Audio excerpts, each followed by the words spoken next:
ಹರಿಹರಪುರ ಹಾಗೂ ಕಮ್ಮರಡಿಯನ್ನ ಸಂಪರ್ಕಿಸುವ ರಸ್ತೆ ಹಲವು ವರ್ಷಗಳಿಂದ ದುಸ್ಥಿತಿಯಲ್ಲಿದ್ದು ಇದುವರೆಗೆ ಯಾವುದೇ ಶಾಶ್ವತ ಪರಿಹಾರ ದೊರೆತಿಲ್ಲ ಅಂತ ಬಂಡಿಗಡಿ ಗ್ರಾಮಸ್ಥರು ಬೇಸರ ವ್ಯಕ್ತಪಡಿಸಿದ್ದಾರೆ.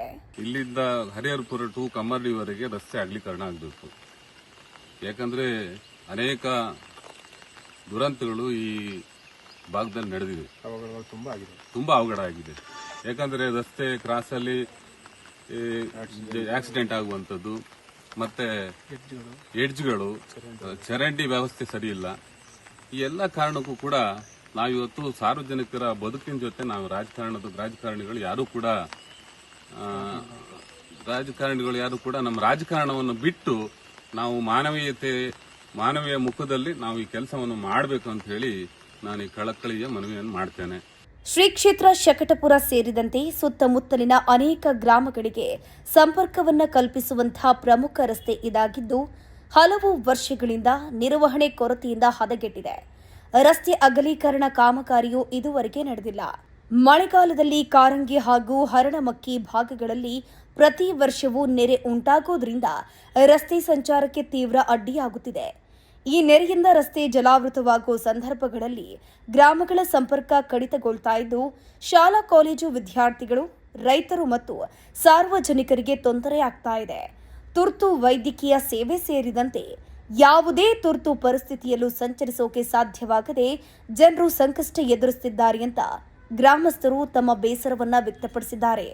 ಹರಿಹರಪುರದಿಂದ ಕಮ್ಮರಡಿವರೆಗೆ ರಸ್ತೆ ಅಗಲೀಕರಣ ಆಗಲೇಬೇಕು. ಶಾಸಕರು ಮಾಡ್ತೀರಂತ ಹಿಂದೆ ಹೇಳಿದ್ರು.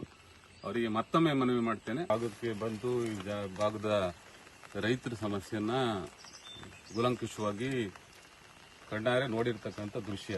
ಬಹುಶಃ ಒಂದು 20-30 ಎಕರೆ ಅಡಿಕೆ ತೋಟ, ಗದ್ದೆಗಳೆಲ್ಲ ಮುಳುಗಡೆಯಾಗಿ, ಮತ್ತೆ ಆ ಹೊಳೆಯಿಂದ ಬಂದಿರತಕ್ಕಂಥ ಗೋಡದ ಮಣ್ಣು ಪೂರ್ಣ ಆ ತೋಟಕ್ಕೆ ಸೇರ್ಕೊಂಡು, ಬಹುಶಃ ಈ ಭಾಗದಲ್ಲಿ ನನಗನ್ಸುತ್ತೆ ಎಲ್ಲ ಸಣ್ಣ ರೈತರು, ಒಂದು 20 ಗುಂಟೆ, 30 ಗುಂಟೆ, 1 ಎಕರೆ, 2 ಎಕರೆ ಅತಿ ಸಣ್ಣ ರೈತರು ಇರ್ತಕ್ಕಂಥ ಪ್ರದೇಶ.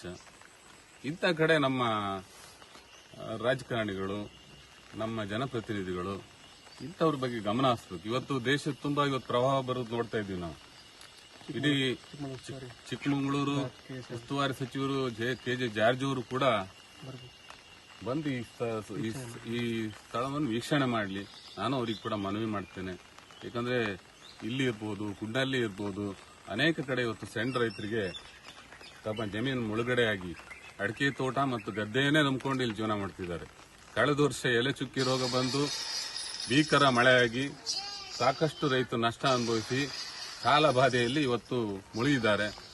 ನಮ್ಮ ಮುಖ್ಯಮಂತ್ರಿಗಳಾದ DK ಶಿವಕುಮಾರ್ ನೇತೃತ್ವದ ಸರ್ಕಾರ ನಮಗೆ ರೈತರ ಸಾಲ ಮನ್ನಾ ಮಾಡೋದ್ರ ಮುಖಾಂತರ ಕಳೆದ ವರ್ಷ ಆಗಿರ್ತಕ್ಕಂಥ ಎಲೆ ಚುಕ್ಕಿ ರೋಗದಲ್ಲಿ ಆಗಿರ್ತಕ್ಕಂಥ ನಷ್ಟವನ್ನು ಭರಿಸ್ತಕ್ಕಂಥ ಇಚ್ಛಾಶಕ್ತಿ ನಮ್ಮ ರಾಜ್ಯ ಸರ್ಕಾರಕ್ಕೆ ಇದೆ.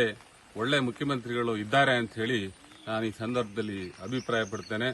ಮುಖ್ಯಮಂತ್ರಿಗಳ ಗಮನಕ್ಕೂ ಕೂಡ ನಮ್ಮ ಶಾಸಕರು ಹಾಗೂ ಜಿಲ್ಲಾ ಉಸ್ತುವಾರಿ ಮಂತ್ರಿಗಳು ಹಾಗೂ MP ಅವರು ತರಬೇಕಂತ ಹೇಳಿ ನಾನು ಈ ಸಂದರ್ಭದಲ್ಲಿ ಕಳಕಳಿಯ ಮನವಿಯನ್ನು ಮಾಡ್ತೇನೆ. ಇನ್ನು ಈ ಸಂದರ್ಭದಲ್ಲಿ ಗ್ರಾಮ ಪಂಚಾಯಿತಿಯ ಮಾಜಿ ಉಪಾಧ್ಯಕ್ಷರು, ಭೂ ಅಭಿವೃದ್ಧಿ ಬ್ಯಾಂಕಿನ ನಿರ್ದೇಶಕರು ಹಾಗೂ ಸ್ಥಳೀಯ ಮುಖಂಡರಾದ ಪ್ರಶಾಂತ್ ಹಾಲುಮತ್ತೂರು ಹಾಗೂ ನಿಜಾಂ ಪ್ರೇಮ್ ಸೇರಿದಂತೆ ಸಾರ್ವಜನಿಕರು ರಸ್ತೆ ಅಭಿವೃದ್ಧಿಗೆ ಸಂಬಂಧಿಸಿದಂತೆ ಶೀಘ್ರ ಕ್ರಮ ಕೈಗೊಳ್ಳುವಂತೆ ಸಂಬಂಧಪಟ್ಟ ಅಧಿಕಾರಿಗಳಿಗೆ ಮನವಿಯನ್ನ ಮಾಡಿಕೊಂಡಿದ್ದಾರೆ. ಒಂದು ಬಾಡಿಗೆ ಗಾಡಿ ವಾಹನಗಳನ್ನ ಇಟ್ಕೊಂಡಿರ್ತೀನಿ. ಅದರಲ್ಲಿ ನಾನು ಶಿವಮೊಗ್ಗದಿಂದ ಇಲ್ಲಿಯ ಸಮಸ್ಯೆಗಳಿಗೆ ದಿನಸಿ ಸಾಮಾನುಗಳನ್ನೆಲ್ಲ ಹೊಡಿತಾ ಇರುವಾಗ ಈ ತರ ನೀರು ಬಂದು ನಿಂತರೆ ನಮ್ಮ ಗಾಡಿಗಳು ಅಲ್ಲಲ್ಲೇ ನಿಂತು ನಮ್ಗೆ ತುಂಬಾ ತೊಂದರೆ ಆಗ್ತಾ ಇದೆ. ಹಾಗಾಗಿ ನಮಗೆ ಒಳ್ಳೆ ರೀತಿಯಲ್ಲಿ ಇದೊಂದು ರಸ್ತೆಯನ್ನು ಏರಿಸಿ ಒಳ್ಳೆ ರೀತಿಯಲ್ಲಿ ಒಂದು ರೋಡನ್ನು ಮಾಡಿಕೊಟ್ರೆ ನಮಗೂ ಅನುಕೂಲ ಆಗ್ತದೆ. ಈ ಟ್ಯಾಕ್ಸ್ ಇವನ್ನೆಲ್ಲ ಕಟ್ಟಿಕೊಂಡು ನಾವು ಸಂಸಾರ ನಡೆಸೋದು ಅಥವಾ ಈ ಇದರಲ್ಲಿ ರೋಡ್ ಮೇಲೆ ಮಲಗೋದು ಯಾವ ಥರ ಇದು ಮಾಡೋದು ಅಂತ ಹೇಳಿ ನಮಗೆ ಗೊತ್ತಾಗ್ತಾ ಇಲ್ಲ. ಹಾಗಾಗಿ MP-ಗಳಾಗಲಿ MLA-ಗಳಾಗಲಿ ನಮಗೊಂದು ಒಳ್ಳೆ ರೀತಿಯಲ್ಲಿ ಸ್ಪಂದನೆ ಮಾಡಬೇಕಂತ. ಈ ರೀತಿಯ ಇನ್ನಷ್ಟು ವಿಡಿಯೋಗಳು ನಿಮಗೆ ಸಿಗಬೇಕೇ? ಹಾಗಾದ್ರೆ ಈಗಲೇ ನ್ಯೂಸ್ ಮಲ್ನಾಡ್ ಚಾನೆಲ್ನ ಸಬ್ಸ್ಕ್ರೈಬ್ ಆಗಿ, ಕೆಳಗಿರೋ ಸಬ್ಸ್ಕ್ರೈಬ್ ಬಟನ್ ಮೇಲೆ ಕ್ಲಿಕ್ ಮಾಡಿ ಉಚಿತವಾಗಿ ಸಬ್ಸ್ಕ್ರೈಬ್ ಆಗಿ. ನಿಮ್ಮ ಒಂದೊಂದು ಸಬ್ಸ್ಕ್ರೈಬ್ ಕೂಡ ನಮಗೆ ಬೆಂಬಲ, ಸ್ಫೂರ್ತಿ.